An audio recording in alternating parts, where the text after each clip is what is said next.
Ready?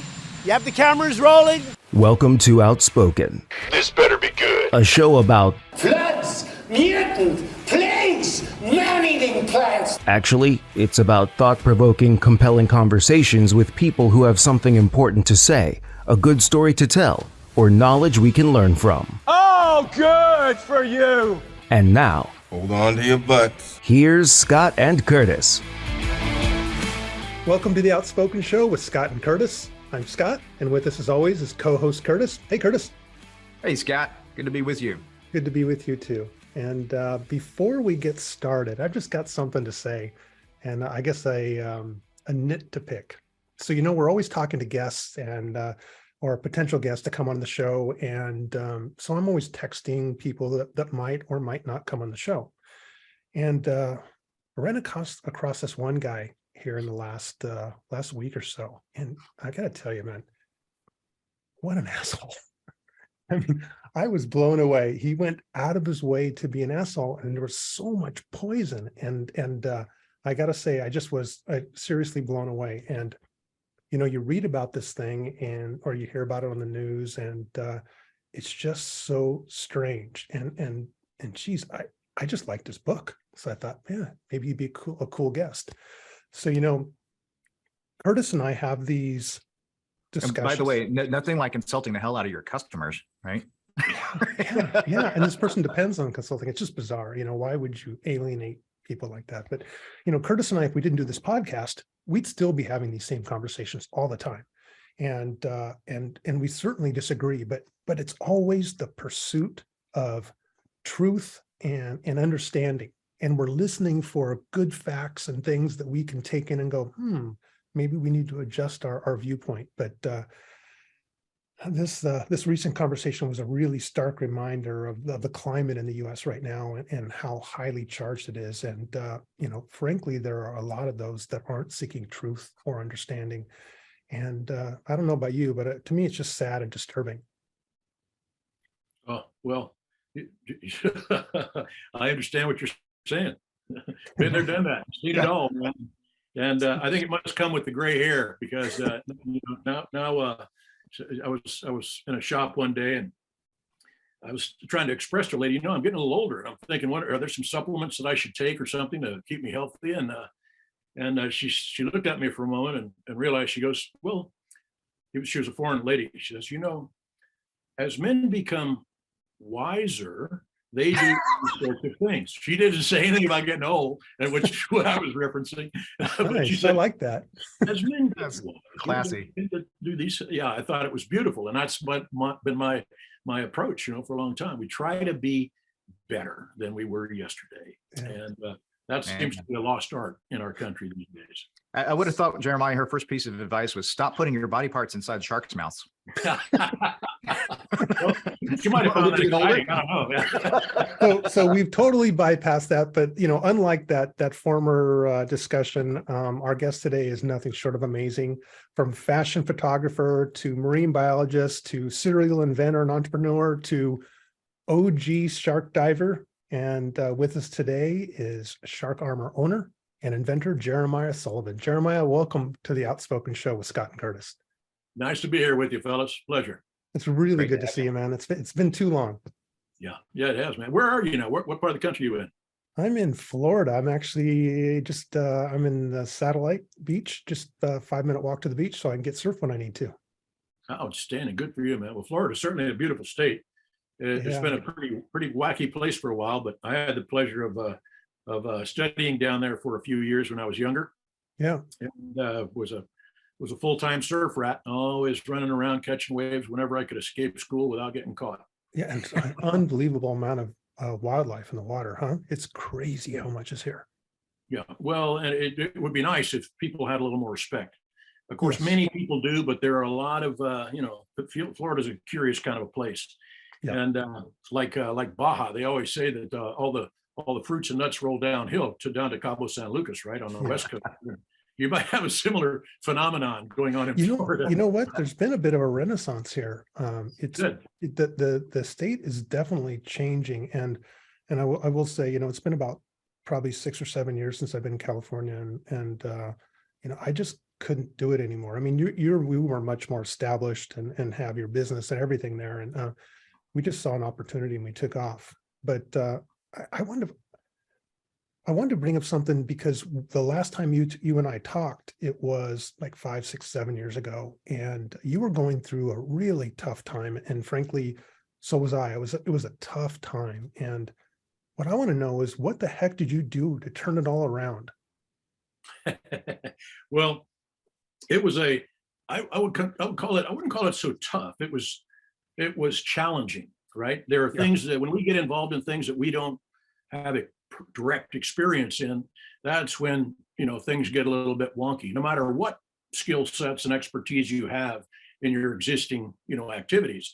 If we get into things in which we are not properly prepared, for which we're not properly prepared, it can be very perilous. And with the climate, the business climate, capitalist climate these days in our country, the division that you just referenced, I had no idea that so many people function and operated the way they did. I was always land sharks, huh? Land sharks. Land sharks. I was a bootstrapper. I always did things on my own, and I assumed that other people, that came from a supposed reputed, experience in their past, had the same capability. But I quickly realized, having worked on my own and been my own driver basically for forever, that that's not the way it is. And people that work in structure and corporations and things like that, those poor guys, I cannot imagine having to live an entire business career dealing with the nonsense that I started seeing around me, and not just once or twice, but pretty much anywhere you look. So you really have to know what you're doing, particularly if you're higher profile, you've got some things going on, some rep, because the tall poppy syndrome amongst those that have to compete with that dog eat dog business world, that they're not creators, they're simply, I think of them more as parasites on the system, and I'm all about turning out good products and technology and helping people and environmental issues and all that. But I do not have the same deference and respect for, profit that apparently most other people do. It's great to make plenty of money, but I would rather make better products than more money. I would rather be a better person than a more comfortable person. I'd rather do things that intuitively I still believe in, based on my life, living out in the world everywhere in multi-cultures, you name it, for the past, well, I'm 68 now, so I'm getting up there, and you're really wise, right? Is that what you're saying? Well, no. In some cases, it's just being old.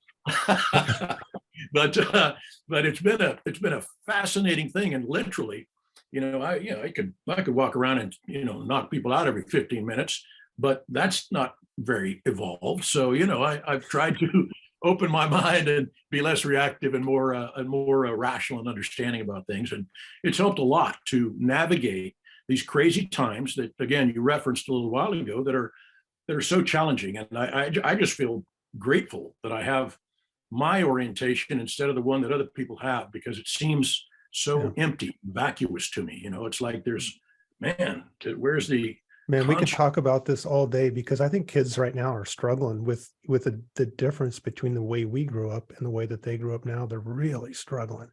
But before we get too deep, Jeremiah, I want to play for those people who haven't run across you, and it's possible there might be someone out there who hasn't run across you. I want to go ahead and play a quick. Here's what Jeremiah does. So let me go ahead and share this really quick.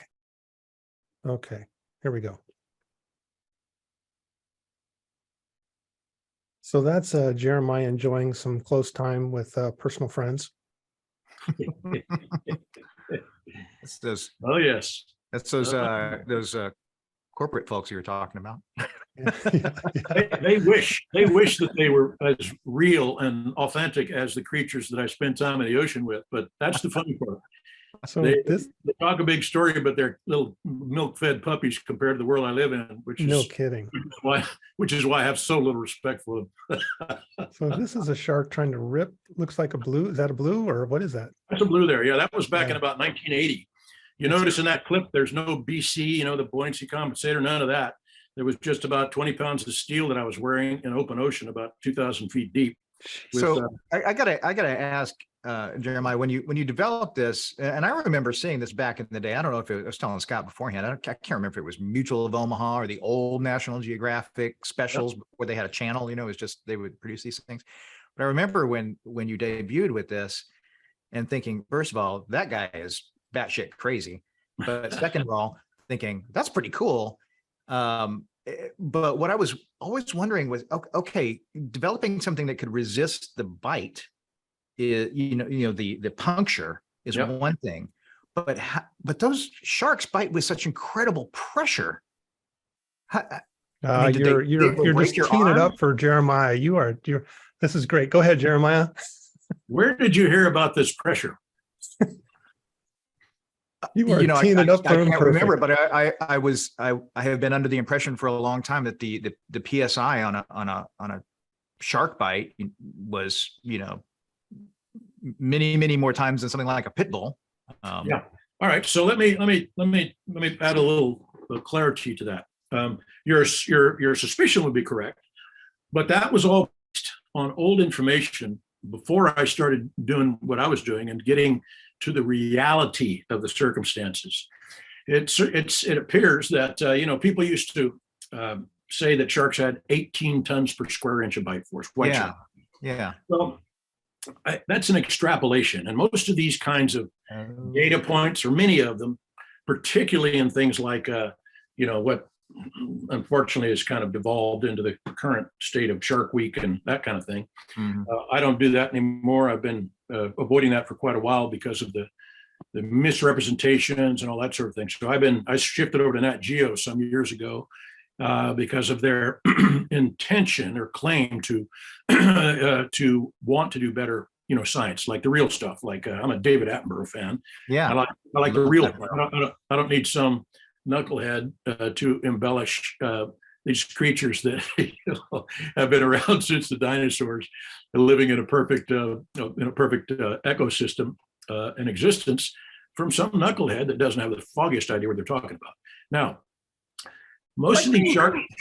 Well, no. It's not. That's not the point. You have to dig. You can't assume anything that you hear anymore is true, right? So if you have an interest in something, you got to dig. And I find many things interesting, particularly as it pertains to nature, mechanics of things, intellectual, conundrums and things like that. I enjoy trying to figure things out. So I kind of consider myself a solutions provider.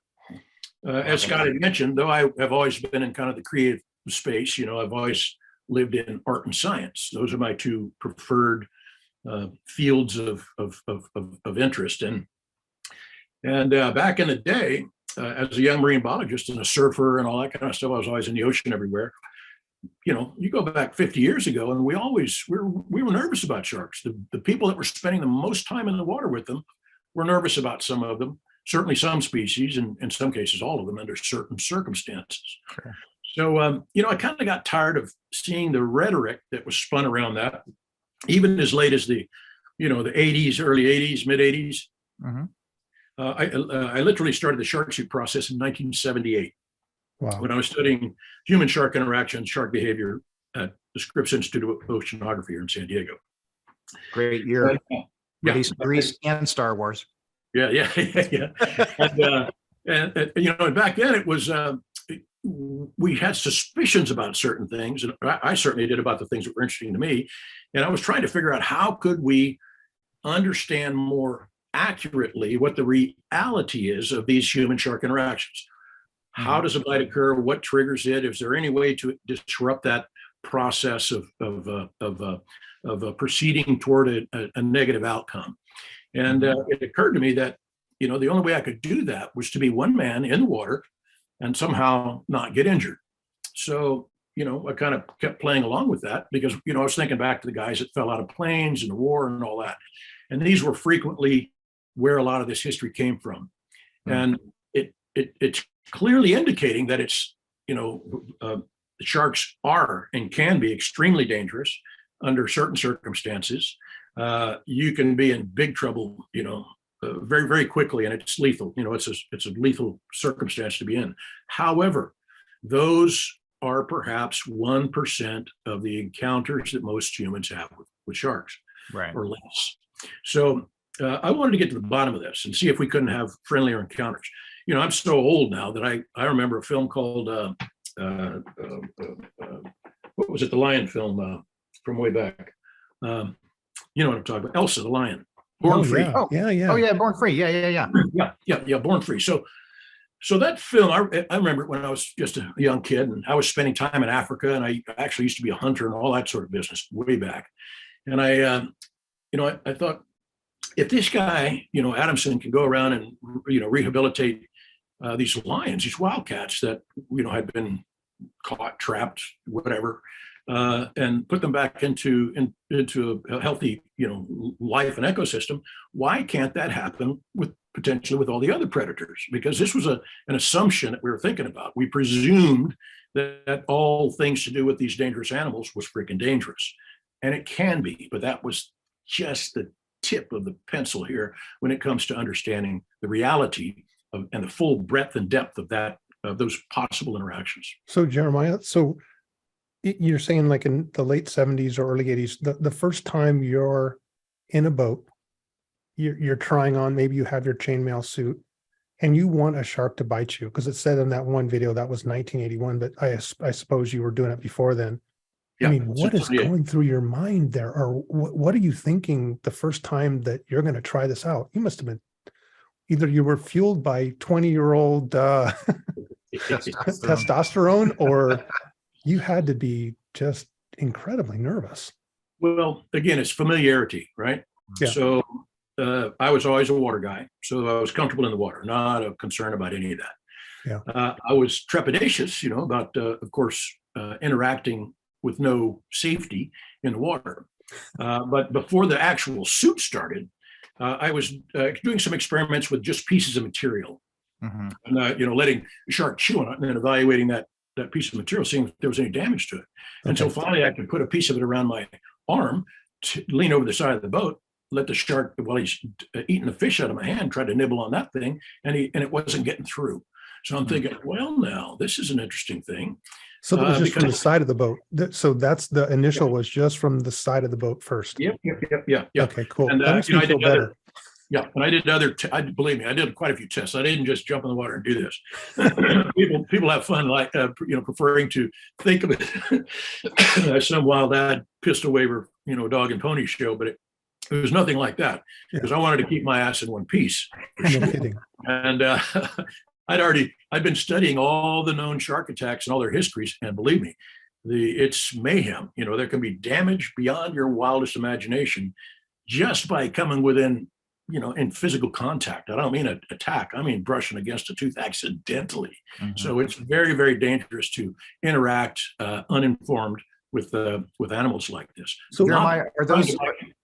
Go ahead. Sorry, are those tests that you're talking about, letting them exert a bite on the material? Is that also how you tested the pressure? Yes. And I had a wetsuit. Back in those days, I was just wearing a chainmail over a wetsuit.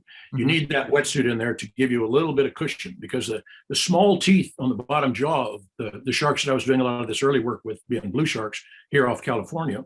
Back then we had many of them here.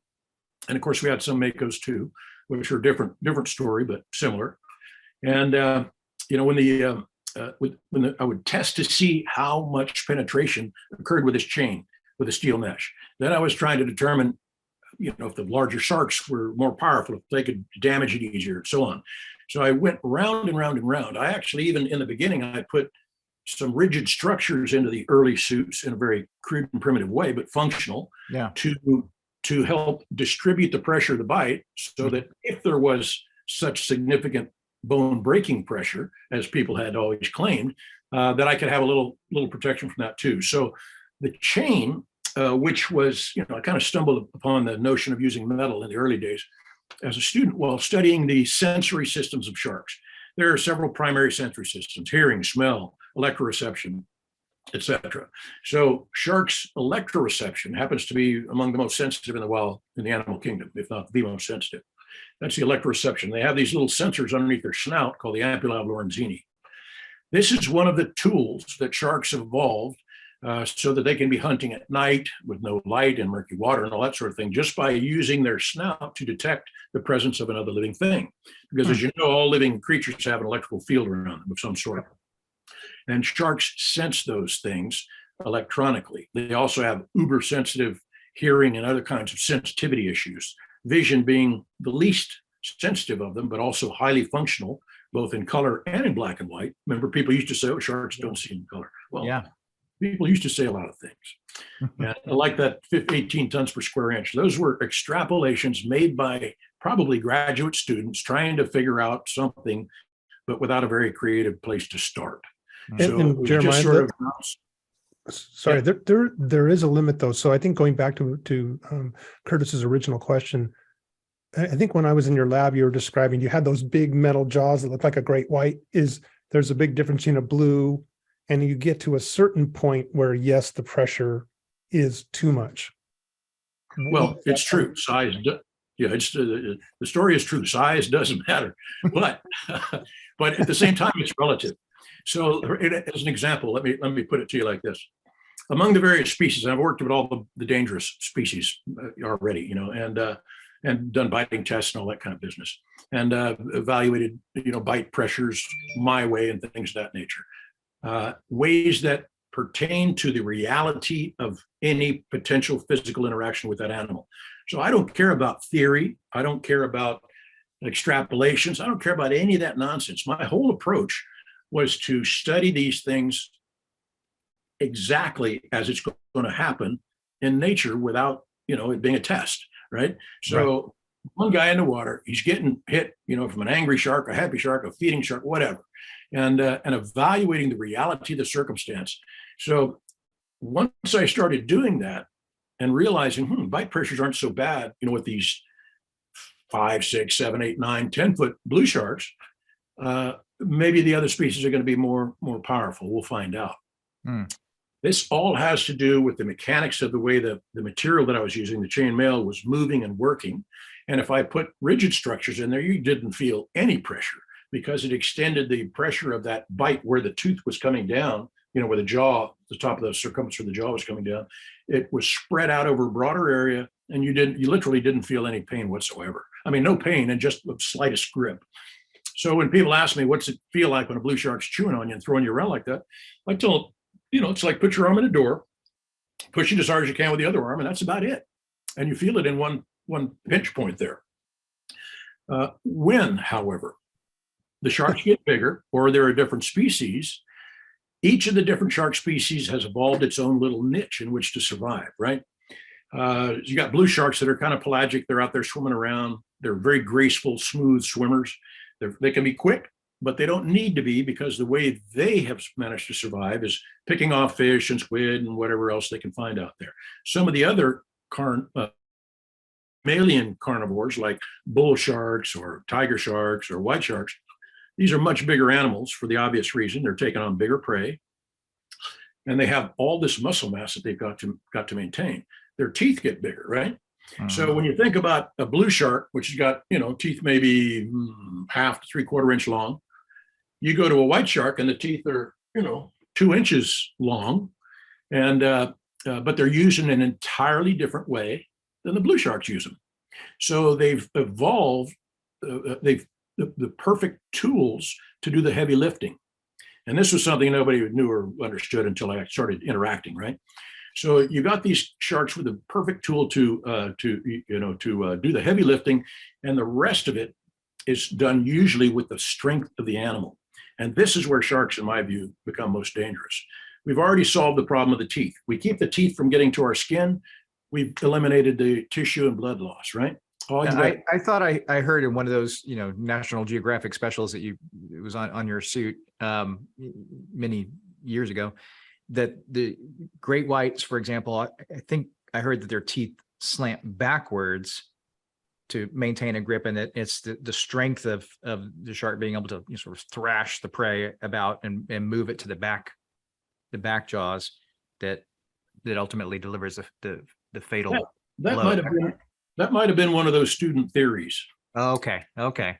because You gotta there are, dig. You gotta dig. there are some species like makos whose teeth do go kind of backwards. So, but they're usually grabbing a smaller fish. You grab a smaller fish, you want to hang on to it. So they kind of hook into them and they kind of poke back. So it's really hard to go that direction with any of the species. Big white sharks, however, their teeth aren't that hooked back. The bottom teeth come back a little more, well, a little bit more like that, but the top teeth are fairly straight, just the slightest angle in. And do they break and fall out easily? Is that something else that was not easily when they're doing their normal feeding, but the sharks have multiple rows of teeth for that reason. Number one, those teeth need to be maintained extremely sharp. And when they're fresh teeth, you've never seen anything sharper. I mean, they are so sharp, they will cut you from here. You know, I can split your finger from right where you're sitting right now. It's just amazing, you know. So you want to be careful about that. But what it is that these different species use their teeth very effectively within the niche that they live. So you have sharks that live on the bottom. They feed on like hammerheads, for instance, and they're another huge and interesting story. They swim around the bottom and try to get all the bottom fish and things of that nature. Blue sharks are more pelagic. They're out in the open picking up stuff. Tiger sharks are scavengers, so they'll pick up whatever they can get. White sharks are looking for bigger mammalian fat, content with seals, sea lions, elephant seals, things of that nature. When they're young, like off California now, we've got a lot of young white sharks. They're all over the friggin' coast. They're Jeremiah, yeah. Why do you think that is? Because, growing up surfing in Southern California, it wasn't that prevalent. But, all of a sudden, I think it was late 90s, early 2000s that we had the attack off Solana Beach. And there's just been a huge amount of spottings of great whites, teenagers, over the past several years. What's going on? Yeah, you can. Well, first, the swimmer, the guy that got bit at Solana Beach, that wasn't an attack. That was a bite. A bite is different than an attack. Okay. Attack means you're going to go down. They're going to take you. A bite is a bite. They come in, they bite you once, and they leave you alone. They realize you're not prey. And with bigger predators like white sharks and most of the others, frankly, that's pretty much what happens, I'd say 90% of the time. There's some circumstance that leads that shark to human, whatever it is that they just sampling, just a nibble. Because they test with their mouths. And they test with their mouths. They don't have arms or hands and all that kind of stuff to do it with. So they test with their mouths. And unfortunately, the teeth are so sharp, as we had discussed, that they are very dangerous when they do make that contact.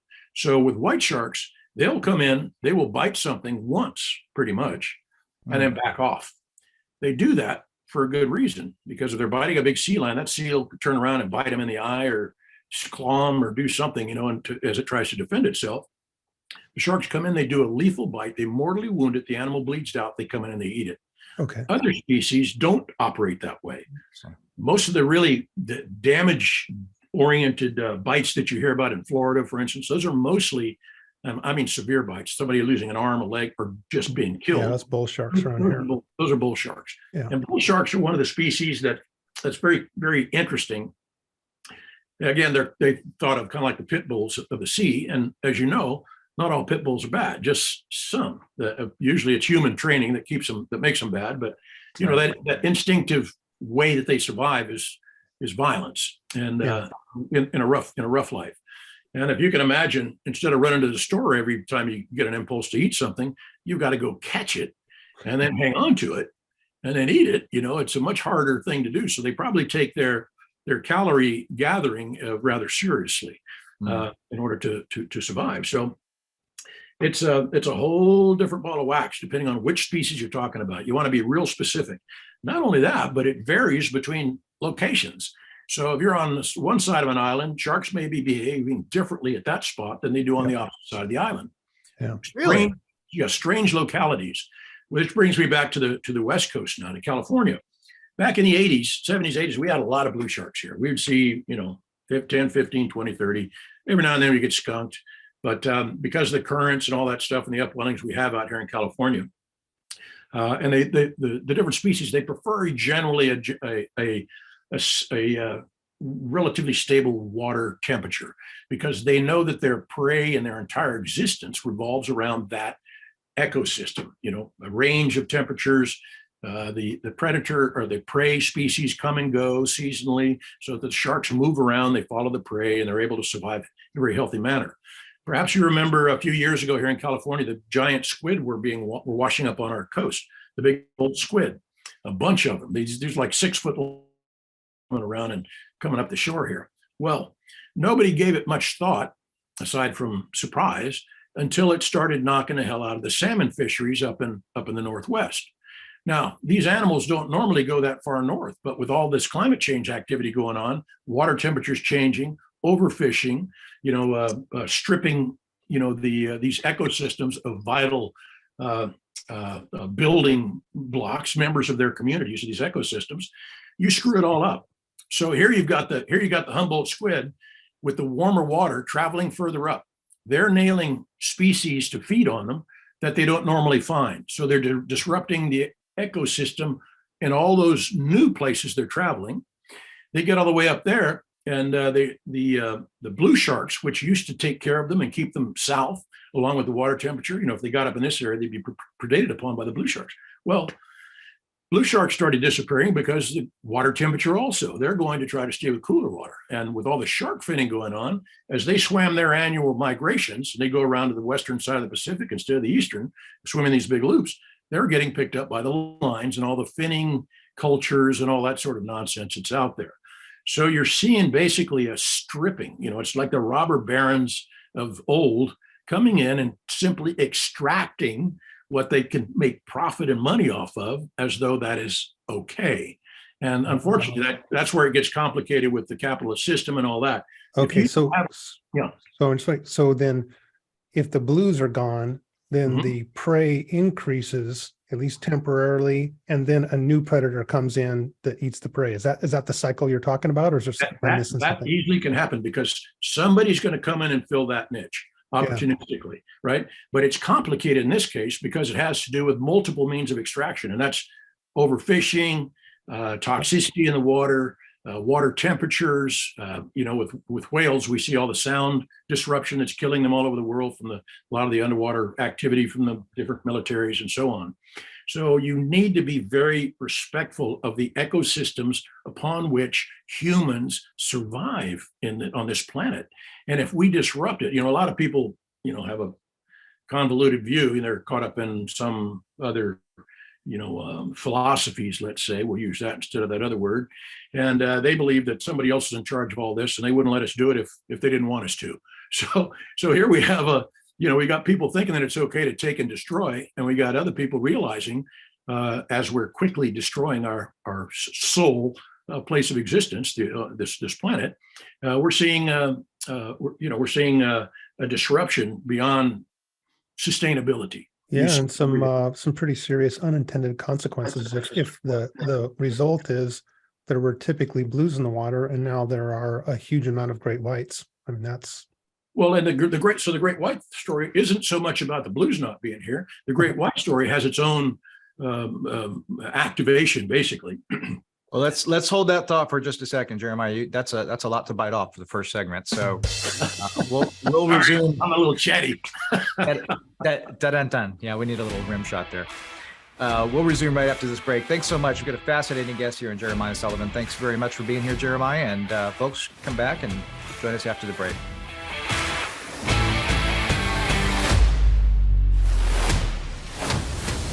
Are you tired of working outside in the heat? Do you hate your boss? Do you want to get paid to sit on your ass and talk for a living? Well, if you answered yes to the last question, then voiceover might be for you. But if you think it's as easy as buying a microphone, hooking it up to your computer, and all of a sudden you're gonna get paid, think again. It's just like your mom told you. You gotta go to school. You gotta go to school. And you need to talk to actor, voice actor, director, and producer Jonathan McFadden of Prodigy Talent Training. I'm Jonathan McFadden. Jonathan works in the business, so he knows the ins and outs, and he can help you excel in the field you want to. Audiobooks, animation, video games, radio ads, and of course, voiceover. But you can't wait around because classes fill up fast. So get over to calendly.com/prodigytt. Yeah, that's a weird word. Here, I'll spell it. CALENDLY.com/prodigy, TT, click new student interview, and pick a time that works for you. So listen to your mom and go to Prodigy Talent Training. You gotta go to school.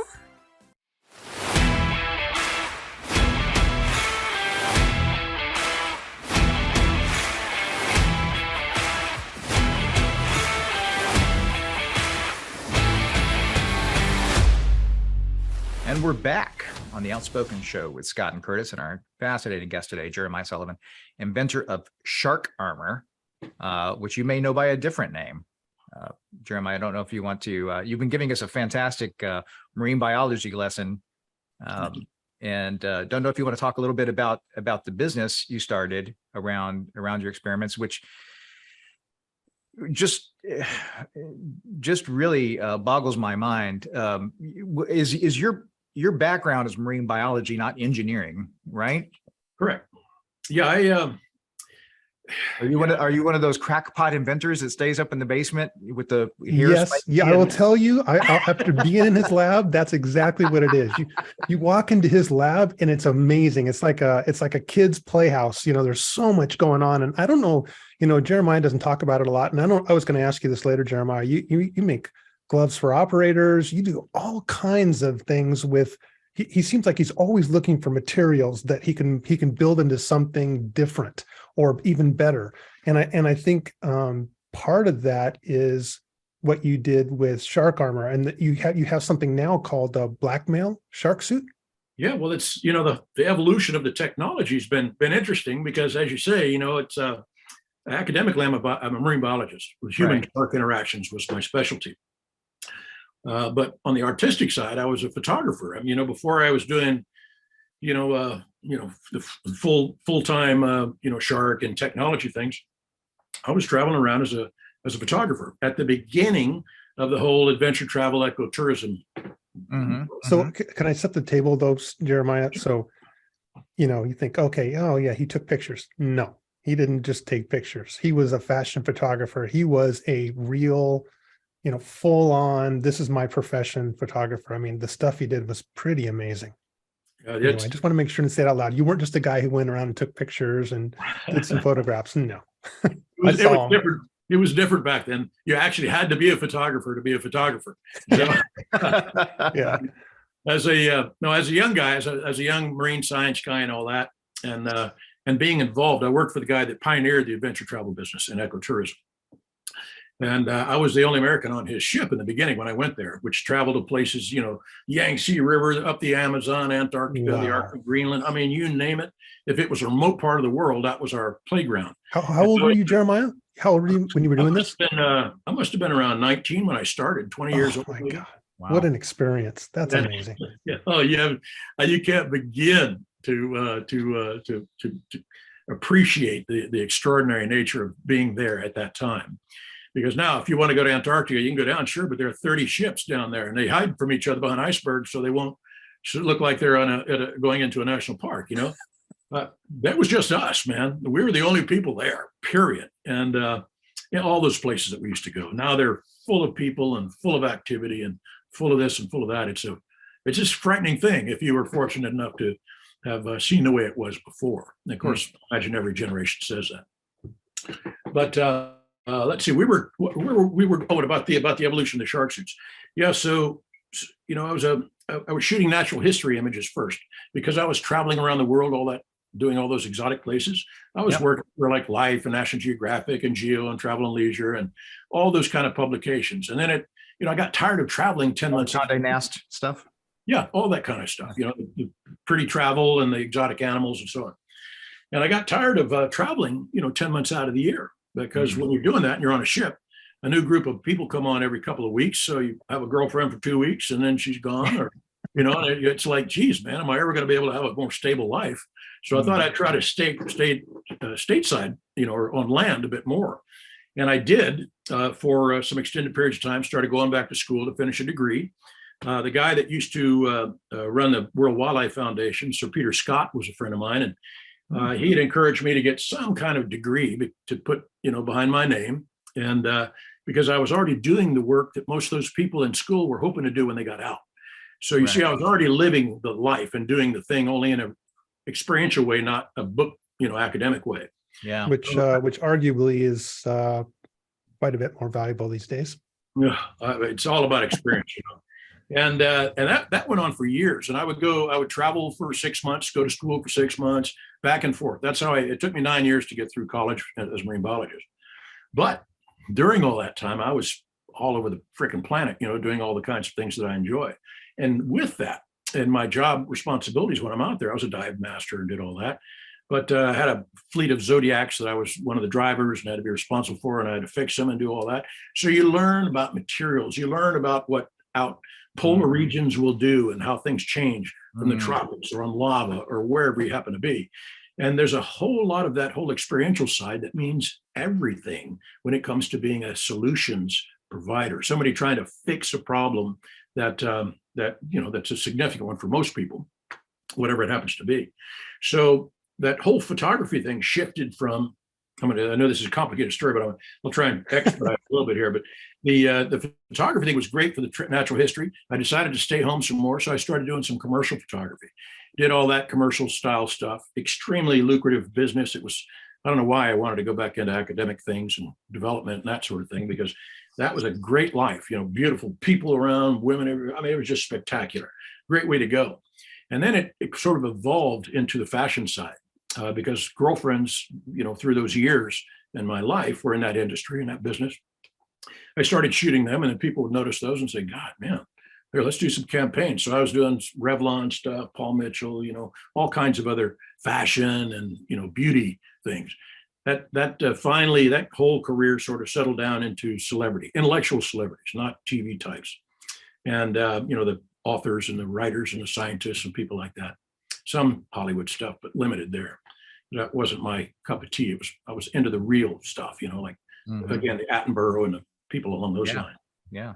So, and other people, Jane Goodall and, all this kind of thing. So that all shifted around, and here I am on the side. I took the income from that business, and that's how I did my early experiments with the shark suits. That's how I developed that whole sideline. So I had both art and science going all the time.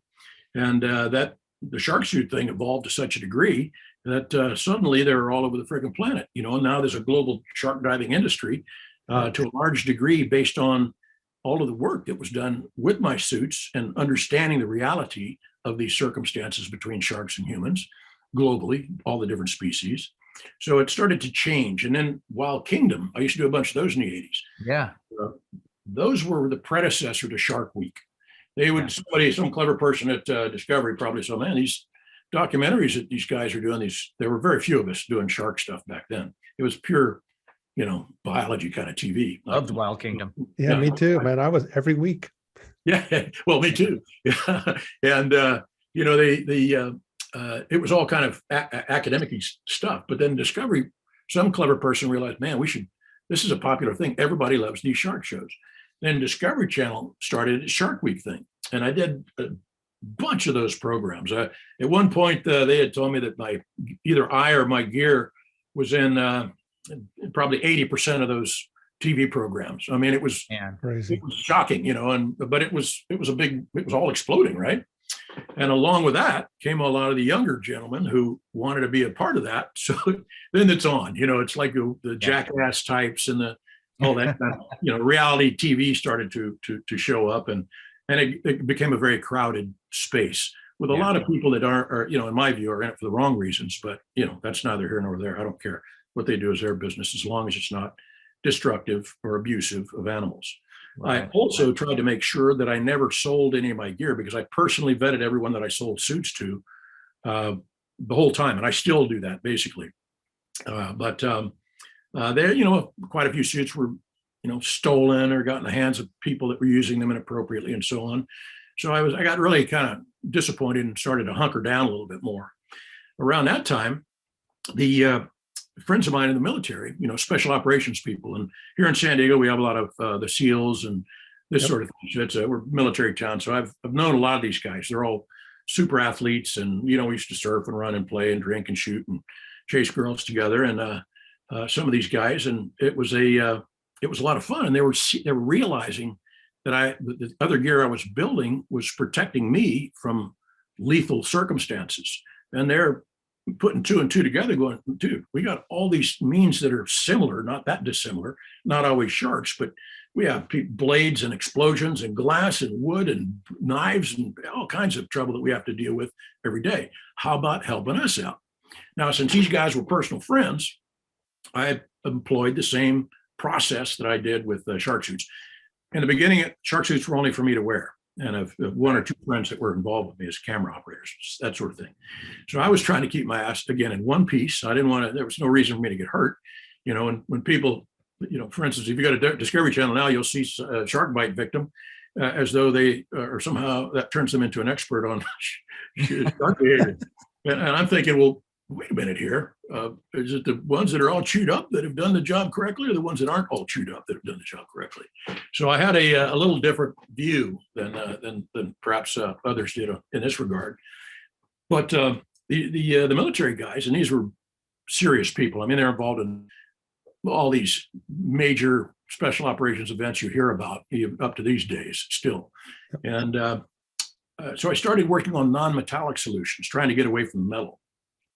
Using something lighter, more effective, and so on. And because the military guys, they couldn't have so much metal on them in some circumstances because of the magnetic triggers and all this kind of stuff, explosions and so on. Did you look at things like carbon fiber? Oh, I looked at all of that stuff. That became a new special field of mine, and all the advanced fibers. And I started finding some that would work well for me in the ocean as opposed to land, because some of the other super fibers like Kevlar, that stuff's no good in the water. It's no good in the sun, et cetera. So I needed to find things that would work in the environments that were important to me. Because remember, everything I do is based on reality. I don't care what some guy in a white lab coat in a shop says this will do. I want to know that it's going to do that, and I want you to show me how it's going to do it. And they go, no. Yeah, and if it's a seal, it's going to get wet. Well, it's going to be wet. It's going to be messed up, muddy. Anything you want to have broken, you give it to a seal, and they'll break it. This is the story that I heard from those guys actually. So they're a good test lab. Anyway, I started making these things for them, and with some of the early textiles that I developed, I started making gloves for them for some of their underwater, close quarters, all that sort of thing, the work, the dangerous things they have to do. And it's a freaking resounding success. Now, mind you, that's a big industry, the industrial military, complex. They don't like disruptive people, particularly young environmental, humanitarian, marine biology surf rats out of California coming in and rocking the boat. They like their profit margins, and that's the way they want to keep it. Yeah. And despite the fact that they're giving our current warriors, who costs, in the millions, each one of them to make, between probably $3 and $6 million a piece. And then you got a team of, 6 guys going out, and one of them splinter or, a piece of something busts a ligament or something. He's out of the game, right? It doesn't take a lot to stop a man, even a big, strong man. So you want to do whatever you can to ensure that people do not have to be subject to those little injuries that are going to disrupt a major and very, very costly operation. Yeah. So, I started trying to pay attention to this, and it was a real battle to convince people in that industry, the military people and the status quo that existed there, that there are better ways to outfit our guys. And that has been a major path of mine ever since. Now, going back to my former company, my old company was called, we don't need to mention the name of that one. You'll figure it out. It's through Shark Armor. But I was basically a one-man brand for 34 years, 35 years. I did it all, built it all. It was one guy, just me doing it all, funding it, did the whole thing. Back in 2009, I got a call from some Employees people. are a pain in the ass, aren't they? I think they would probably say, God, that Jeremiah's a pain in the ass. He never takes no for an answer, and it's going to be done his way, one way or the other. Yeah. But the only reason I want to do that is only because I want to make sure it works. I don't give a shit about the ego part of it. I want to make sure that the stuff works properly as intended. And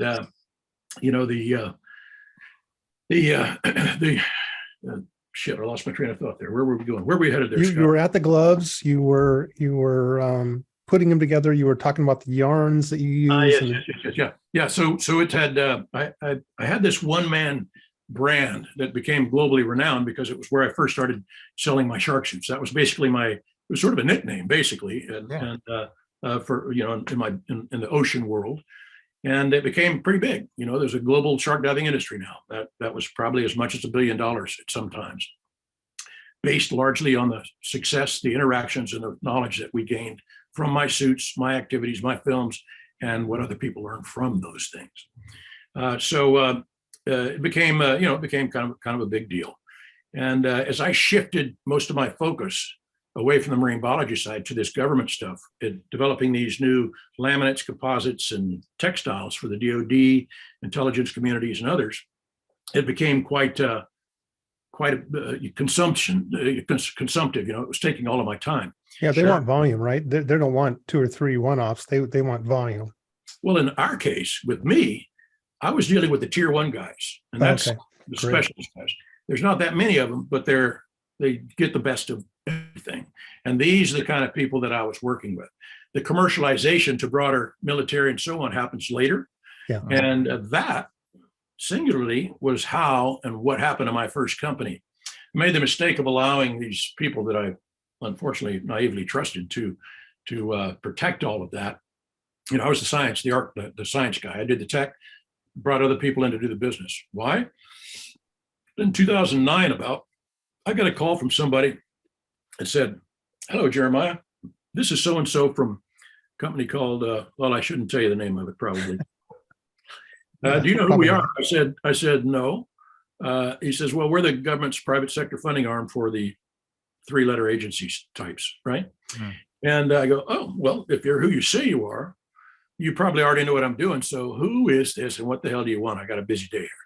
And I assumed it was one of my friends, because often when they get out of the special operations type stuff, they go into some of these other sleuth type areas, where the same skill sets apply. Right. And, I thought the guy was kidding. So I'm sitting there battering back and forth with him, calling him names and things, thinking he's one of my SEAL friends. And it wasn't. It was the guy from this company out in DC. And he said, "We've been watching you for a while, and we'd like to talk to you about some of the things you're working on." I'm going, "Oh shit!" Because remember, it's just one guy, right? Just me. And but we're a very small company that cast a big shadow of technology development. And we'd like to come out and see us. So next week, 4 suits and a lady walk in. 4 black. They look like men in black. They all wearing a black suit and those briefcases. I'm like, oh dear. Just before that, I called friends up saying, "Hey man, what do I do? These people want to come out and get into my shop here. What do I do with it? Do I need to have witnesses here? What do I do? Do I block everything up? What's the deal?" He says, just be yourself. Don't tell them too much, and make sure you don't give away any of your technology. Well, the guys come out there, and it's a 4-hour meeting. They're sitting in a semicircle around me, and my back to the windows and the wall of my shop. And we talked for hours, and they wanted to do business together. They wanted to maybe have a shadow company to do the special tech stuff while I'm doing all this other marine science work. I'd like to make you an offer. Yeah. You'll find it very compelling. This is the kind of people that we're talking about. I mean, you got all those characters. Every worst character you can imagine, you'll find somewhere out there in that environment, in that sector. And it just kind of rolled like that. And, they say, "Well, how much money do you need?" I don't know how much money it's going to take to do all that. Because again, I'm a bootstrapper. I always just make it happen one way or the other. Yeah. And anyway, it all kind of kept going. And then suddenly, within 2 years, I brought in some people that claimed to have all the capabilities that we needed to fulfill the business side, the back end side of what we're doing. And everybody's always ambitious and wants to do it, and everybody's excited to do it. We had all the big law firms, tech people from everywhere were trying to come and work for us because they assumed we must be some giant mega funded company when it wasn't. It was just me, right? Now, I think that pissed a lot of people off. They couldn't understand it. They couldn't get their head around it. But to me, it seemed pretty damn simple. Anyway, that was what caused the disruption of my first company. We let other people get involved, and me being the trusting type, not anticipating that sort of nonsense, we were up for a $54 million contract on one of the products that we were doing. And some of the people decided, well, we should just go ahead and try to take this away from him, and we'll grab it now. So I ended up having we had to put the old company down. which was basically a one-man brand, a personal brand, shoot it in the face, and I had to rebuild after that. And doing so, they couldn't rope-a-dope me again. I broke everything up into 3 different companies. The JeremiahSullivan.com handles this, my overview. Shark Armor and SharkSuits.com, it does the academic. And then Silvergate Tech, which is the one that I put all this tech into. Silvergate Tech is the one that does the high-speed advanced stuff. Yeah, that's what I ran into. I ran into it when I was looking and researching on what you were doing now, and I couldn't find it again. But Silvergate Tech, interesting. Is any of that available to the public, or is that all just strictly DoD? It's not all strictly DoD anymore. There's a variety of these things out there. Okay. Back then, I was around the world before the shit hit the fan on the first pass. Every freaking large organization and industry wanted the tech. Okay. You've got to have the capability to be able to swing at that level, to do business at that level. You can't come in as a green guy that's never dealt with the Under Armour, Wolverine Worldwide, the Vibram, the largest companies, VF Corporation, all of them. Jeremiah, we want this stuff. We want this stuff. We want this stuff. Ferrari, Lamborghini, the motors, the road sports people, you name it. I mean, everybody wanted it. So we literally reset the threshold for protective textiles and materials, laminates, composites, and textiles, all of which are evolutions of work that I did protecting against earlier lethal environments, right?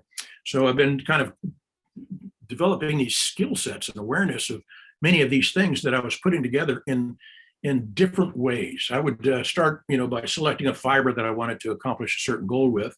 Then I would mix that fiber with other fibers and engineer a yarn. And then I would take that yarn and build a textile in an unconventional way.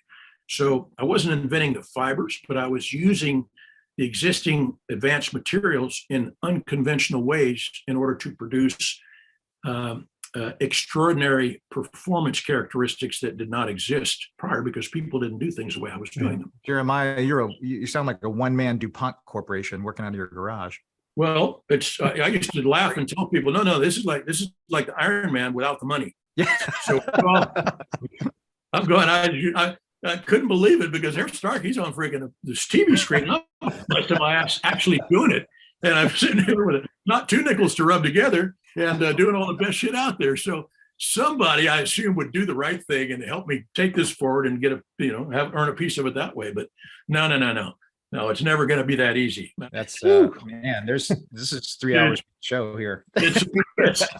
We know. I'm telling you, it never fucking ends, man. It's brutal. So but it's good. It's a good kind of brutal. Yeah. This is great. Well, I mean, to have the kind of impact you've had, particularly at such a low to the ground operating model. Yeah. Underfunded, you mean underfunded? You mean? Well, okay, yeah. But really, I think keeping control, or keeping the vision, with yourself, and having that kind of ability for a non-tech, non-software SaaS type of business, is almost unheard of. Yeah. I mean, maybe Musk with Tesla, right? But I mean, you're at like an order of magnitude probably in terms of funding and scale, even below that. To have this kind of impact is just phenomenal. Well, and I mean, you can never fault Jeremiah. He has done it his way, and I think that's the coolest thing. Is I loved his workshop. I just thought, I don't know if you're still in the same workshop, Jeremiah, but I loved that place. It was so cool. No, man, that original shop that I was in for, I think, about 30 years, all that got blown up when those clowns came after my original company. And in the end, they thought they were going to be able to take tech, but I managed to protect the technology, so they couldn't get any real value. But one of those giant law firms, I was the majority owner. I was still 75% owner, 73% owner. And we had a few other people that were involved there. And, we had, all it takes is 1 or 2 bad apples to screw the pooch and to start creating a problem there. And particularly really insidiously mischievous people, Yeah. So it's they realize it's big money, and we think we can spend it better than Jeremiah could. So forget him. Let's try and get his stuff. Yeah.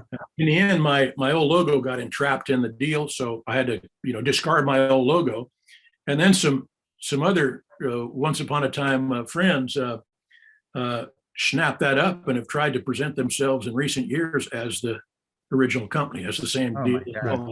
So now they're selling T-shirts with my logo and the word on there, my old company name, in Florida, claiming to be the shark shoot people. It's fraud as far as I'm concerned. You can buy a logo, but that doesn't make you the that doesn't make you the guy.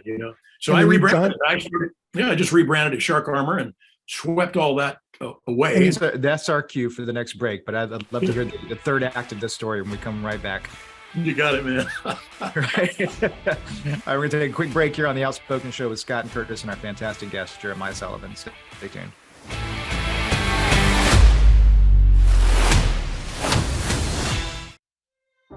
The Infernal Guard, Book 3, Severance.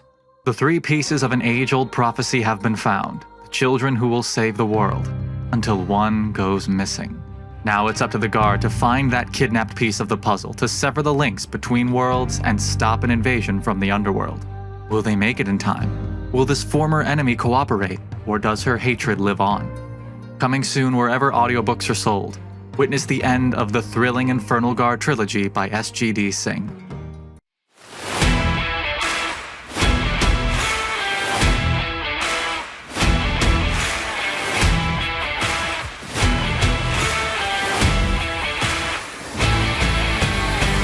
We're back on the Outspoken Show with Scott and Curtis, and just an amazing guest here, Jeremiah Sullivan, old friend of Scott's.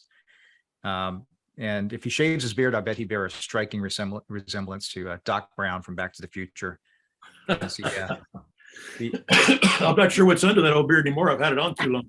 I constantly have an urge to cut it off, but hey. So Jeremiah, those who are just joining us, Jeremiah is a marine biologist by training, but an artist, an inventor, turned self-taught engineer, and his one-man company has cast a long shadow over diving safety, and has extended into help protecting America's warriors. So we're just exploring that and unpacking it here with Doc Brown Sullivan. And I would say that, Jeremiah is the epitome of someone, and I think this is the reality that, his former company has come to realize is, at the end of the day, Jeremiah is the brand. And that could be the same for anybody on YouTube or anything else. You are your own brand as you go out into the business world. And I think he epitomizes that and is a testament to it. You are your own brand. And so even, as you went through the maturations of business and this part of this business went over here and you retooled and you did this over here with the 3 new companies, the center is still you. Absolutely. And a lot safer now, of course, with a lot more understanding and experience in how to navigate this world as safely as possible. I'll tell you, back then when my original company was blowing up and I did like 12 government contracts in 2 years. Wow. Nobody does 12 contracts in 2 years. It was phenomenal. We were just can't even get to the RFP in 2 years. Trajectory was straight up, and we were just blowing up, and that was the moment that they tried to muscle me, and screw around, the way the business stuff goes. And again, I didn't want to do business. I wanted to do my bit, but have trustworthy people to manage the business side. And I'll never forget one of those guys. We had many of those executive types coming through that we could hire a CEO to do that bit. And all those silver sideburns and starch shirts. I can't believe the dog and pony show that I had to endure, and just talking and meeting some of those people. Just had to kind of wash your hands when you were done there, because it was just kind of creepy. Yeah. And as much as you appreciate the good ones, there were way too many bad apples in that mix. And while I did the best I could to have good people there, I wasn't good enough back then, because they were far more skilled at the game than I was. So interestingly, there was one of the guys, he was a big successful guy, millionaire in his own world. And we were talking to him. I was consulting. I had consulted with probably hundreds of thousands of people during those years to try to learn as much as I could, as quickly as I could. And the guy said, well, if there are investors involved, Jeremiah, you'll do whatever they tell you to do because that's how it works. I'm going, or you'll work with whoever you have to. And I'm going, well, I'm sorry, but you're mistaken. I will not work with people that I don't want to work with. I'm not going to share my blood and bone with people that I don't want to be a part of this thing. And he looked at me and he just kind of laughed. He thought, you got a lot to learn there, little whippersnapper. Well, It cost me dearly.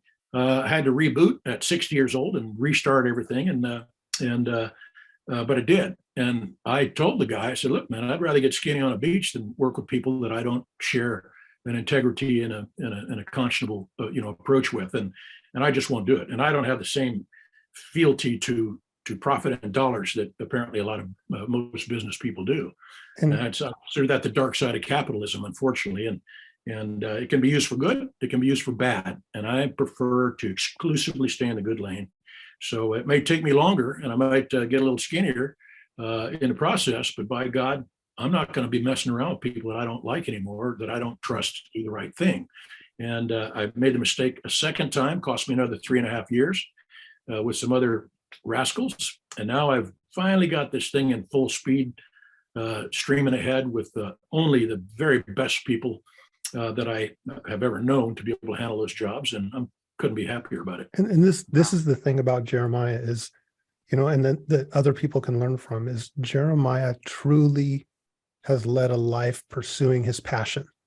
And besides that being super awesome, I think it's just a great lesson for people. And with that said, Jeremiah, I would love to hear for those people up and coming in business now, and that want to be successful and do their passion. I mean, what's the best advice that you could offer them? What are the things that could really help them capture the same experience or something like what you've gone through?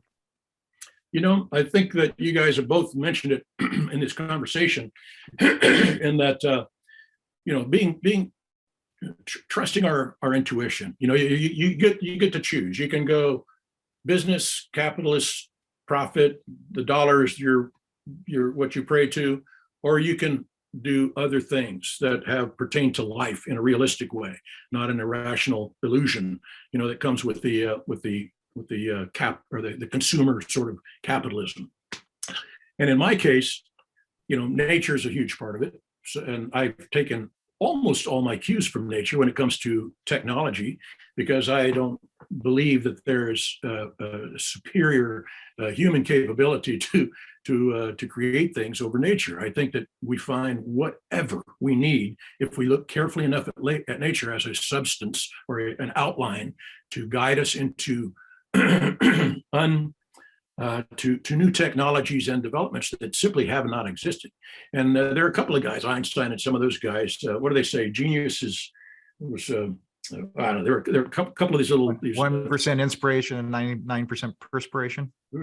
Well, they're those kind of things. They're always kind of fun, but it's more about being creative. And I've come to believe at this stage that there are two kinds of people: the creatives and the non-creatives. Yeah, Jeremiah.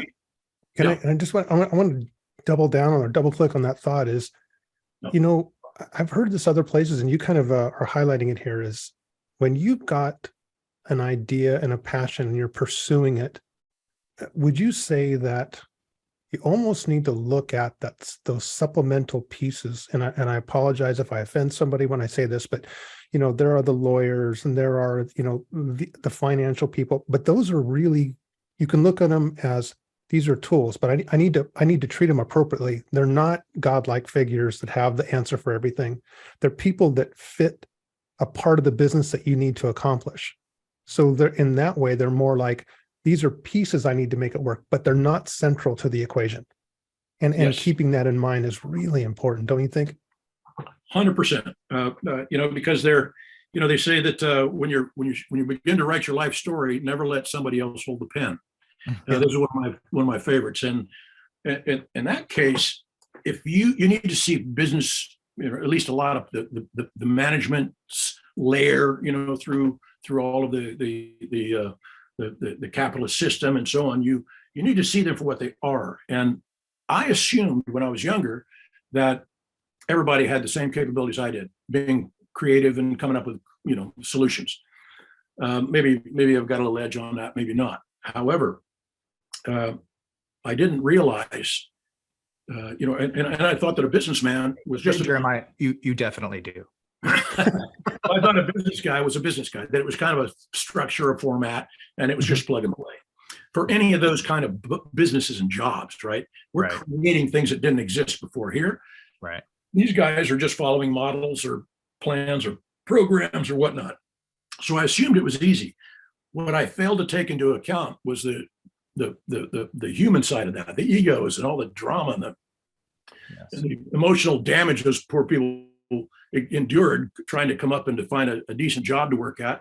And they bring with them some of the bad habits that they learned elsewhere, which was screwing your friends over, to do all that competitive crap that happens in that world. I love competing, but I don't believe in screwing people over unnecessarily for all that kind of thing at all. I think it's bullshit. And some people operate that way. That's the way they get by. So my view is see any of these supplemental helpers you need to fulfill your dream as tools, like you say, Scott. Like it's you're an accountant, you're this, you're that, you're that. You need to understand that it's on you to ask the questions. It's on you to call things out when you see them.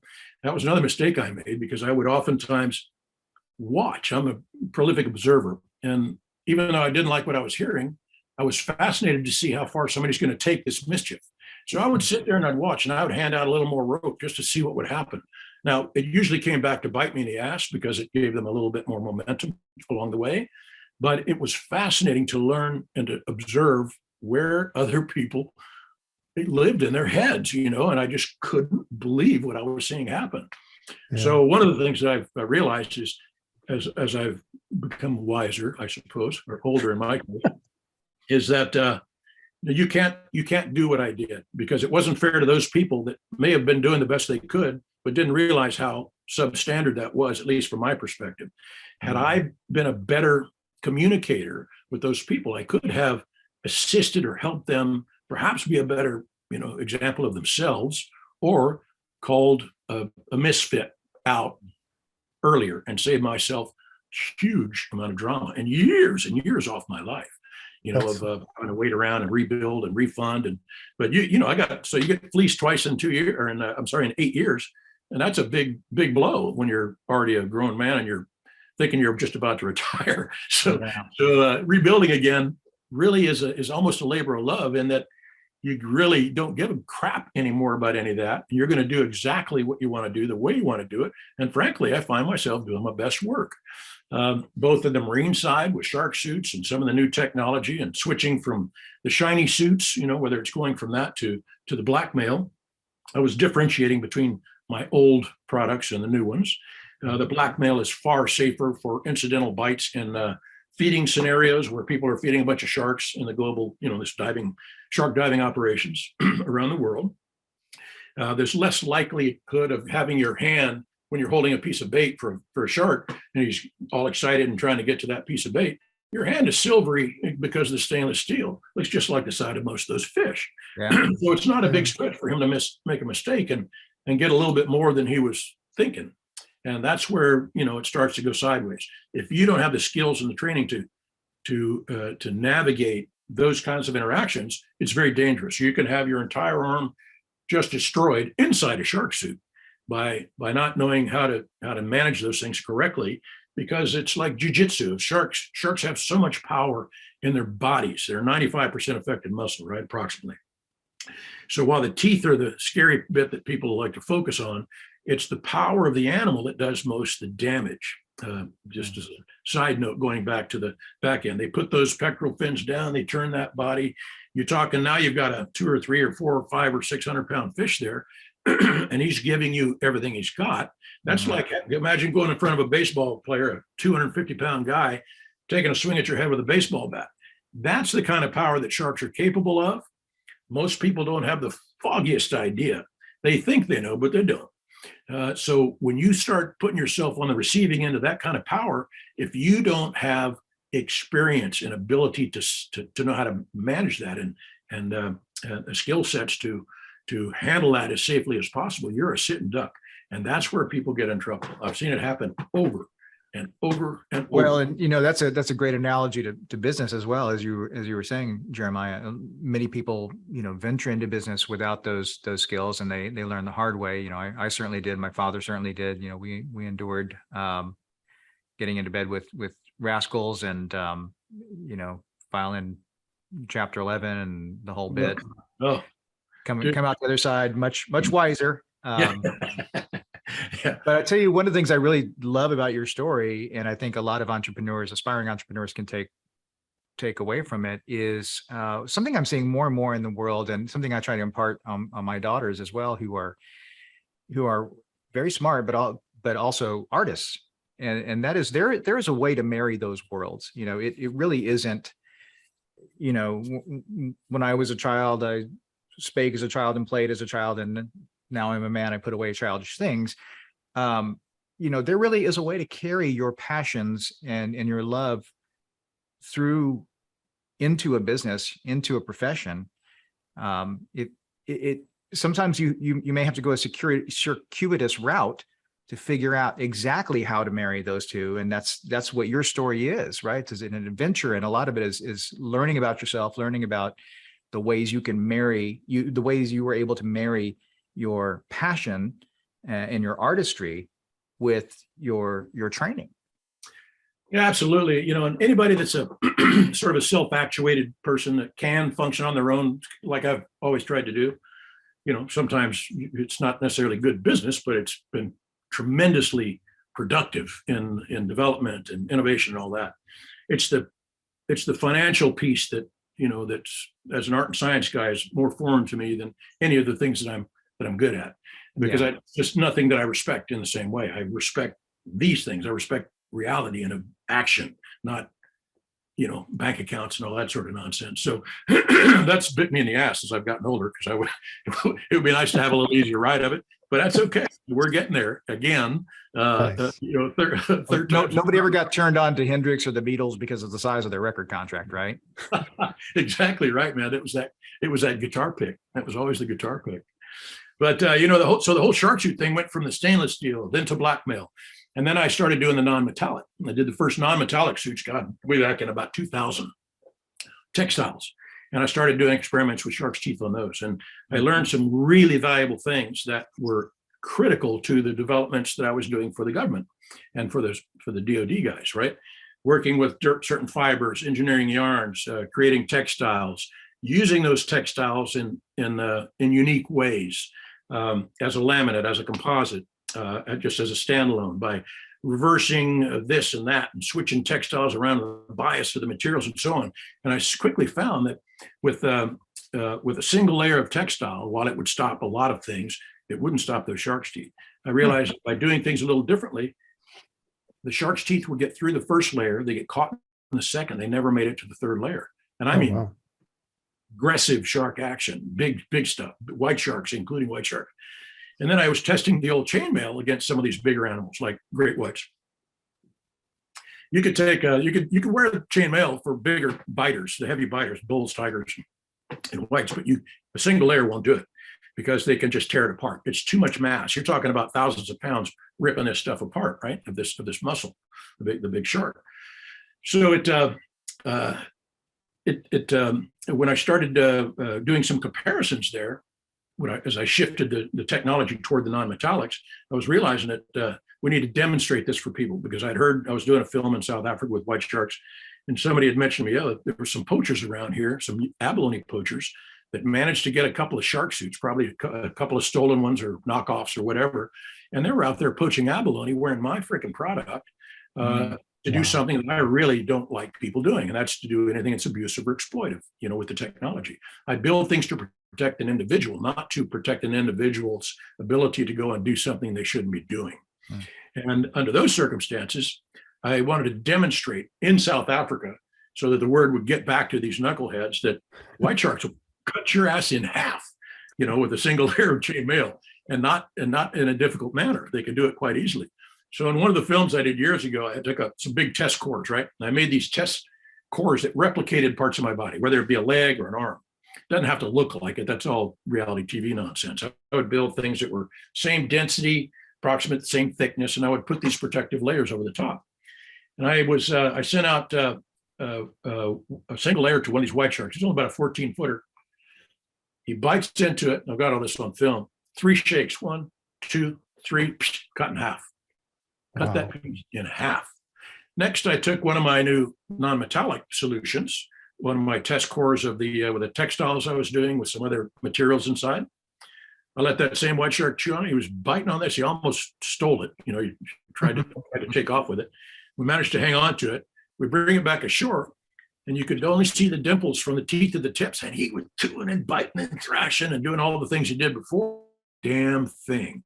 You got maybe a couple of little nicks in the textile, and you could see that they're still there after all this time. You could see where the teeth tips had been chewing on this thing, but they didn't get through. So I'm like, great. So now we know more about this. Well, I also learned about the bite pressures of white sharks back then. So just to cover that note, since we brought it up earlier, if we were talking about the blue sharks and these the sharky sharks, the original shark suits were designed at the time for those species that were responsible for most bites on humans, and that was typically a carcharodonid, meaning the serrated triangular teeth under 9 feet. So like off Florida or anywhere else, they're all little bites, but they're bad. They can be bad bites, but they're generally pretty small. It's only the sharpness of the teeth that makes them so nasty. But realizing that the suits work perfectly for what they were designed for back then, meaning the sharks we were most commonly encountering. So that was solved. But now we needed to go to these bigger animals. And with each species, I always evaluated each one as a whole new operation because it was a different way of feeding, different tooth construction, different physical characteristics, and so on. So I started again looking at those pressures, and I realized that that's where it became very clear that it's the mass of the animal in the water and dragging that prey through the water. You're compounding the pressure and the power of the struggle with the drag of the water and the mass of the human or the whatever's being thrown around. And then you got the shark anchoring himself like sea anchors with his fins and his tail and all that, doing this business. He's not biting through anything like that. He's tearing through, getting to a bone. Makes total sense. Scoring the bone like a glass cutter and then breaking that bone there. You rarely see any damage of a shark biting straight through a bone. It's cut and it's broken. All the flesh has been removed, and now they've just dealt with that bit of structure that's there. So with white sharks, some of the earliest tests, this goes back maybe 30 or 40 years, the greatest pressure that I got on some of my earliest tests with those guys was only like 600 pounds. I'll give them the benefit of the doubt. I'll give them the benefit of the doubt. They could go up to, 1,000, 1,500 pounds probably in bite pressure, but I doubt it. I think it's pretty rare because these tests I did were in the back of the jaw, maximum power, capability. So when you think about that, humans can bite between 200 and 500 pounds. Yeah. If you had teeth like sharks, we would be in the same boat, right? So it's really not that great a power of a bite pressure, but it is all about what those teeth contact and what their relationship is in the animal's, own constitution to biting on things that do not replicate their prey species. Because remember, they test with their teeth, so they're evaluating things and trying to figure out if this is what I think it is. It smells like it. I get the electrical impulse from it. I can see it swimming around there. So I'm going to go ahead and bite this thing. But if it's not the right thing, they know that pretty quick. They usually hang on for a minute and they let go. So I've got a new technology that's going to replace all the chainmail that will be, I've been trying to get that done for a couple of years, but I keep, there's always a one thing or another, a day late, a dollar short. So it'll be a little bit longer, but I've already got this textile thing squared away. So we'll be able to start working with things that are not heavy like chainmail. They're not as expensive as a chainmail, which is hard to make. You've got 500,000 individually welded rings, that are in each one of those suits approximately. Man, can't wait to So, see that. That's so cool. Oh, yeah. And this has applications across the board, not just in the ocean. And that's kind of the same thing that happened with all the DOD and the law enforcement. Yeah. We do all those guys. We do the like I said, the agency people, the police branches, military branches, and all that. Yeah, that's so needed. Industrial, action sports, it applies everywhere. Anywhere a body or equipment can be damaged or injured, we developed solutions for them that are viable and not only keep those operators or the athletes or the critical employees safe and unharmed, but it allows them to focus on their work the way shark suits allow us to focus on other things when we're in the water with a bunch of sharks going nuts. Yeah, you can see even in like something like a car wreck or a plane wreck where there's bits of metal coming across. I mean, that seems like that's an application that anywhere there's something sharp that can come across your body or try to hit you, that you'd be able to use that application for. Yep, absolutely. So in the same way these textiles are durable from the shark activity and that sort of thing. If we're making gloves for, say, the seals who have to climb up a piling covered in oyster shells or mussels or something like that, right, their wetsuits get ripped to shreds, right? Oh, yeah. Nothing lasts. And the gloves that they use, they go through maybe 3 or so pairs of gloves in one training cycle, which is just say 2 or 3 months of doing what they do on a regular basis. They go through 3 sets of gloves. My gloves, the gloves that I've made for special ops, guys have been wearing it for 10 years. Wow. 10 years, wow. And they're still beautiful. Wow. No, there's no con. Now people are trying to knock off what I do. They're trying to catch up, but we're always at least a few steps ahead, and are right now doing some of our most exciting work to differentiate even from what I was doing over the past 15 years, 20 years. It's amazing. Cool. Well, Jeremiah, we look forward to the next chapter, man. When you pack that one away, we'd love to have you back and talk more about what's been going on. That would be great. Well, thanks so much for the time. This has been just a fascinating lesson, and really enjoyed having you on. Well, it's been my pleasure. And if the chickens don't get out and the creek don't rise, we'll have a chance to chat again. that would be great. And if you want to take a look at Jeremiah's stuff, he's on Facebook. He's on Shark Armor, on Instagram at Shark Armor. He's on sharksuits.com. Shark Bait on that. Yep. And then, of course, I see you everywhere at LinkedIn. He's even got an IMDb page, or, you can just Google Jeremiah Sullivan and you can get all the videos. They're out there. And Jeremiah. Yep. You got Silvergate Tech, TEK. Yep. And one word, Silvergate Tech, Shark Armor, and then the JeremiahSullivan.com site has the kind of an old overview. Jeremiah, I can tell that I know you and Scott have been friends for a long time, but I can tell you're also his beard mentor. you know what? Jeremiah and I ran across each other, like 7 or 8 years ago for a pretty brief time, but he just made a pretty big impression on me, and I got to see, some of the stuff he was describing, and man, my heart just went out, and I certainly was not positioned and could not be one of those guys for him at the time, but man, it sucked to watch. And the cool thing is, I love how, it's like Phoenix from the ashes, how he rises up above this. And, he's done it multiple times. And that's just the cool story about Jeremiah Sullivan. Well, you live and learn, man. Live and learn. Amen. All right, Jeremiah, we'll talk to you next time. Thanks so much. Thanks for joining us. Thanks for stopping by. You bet.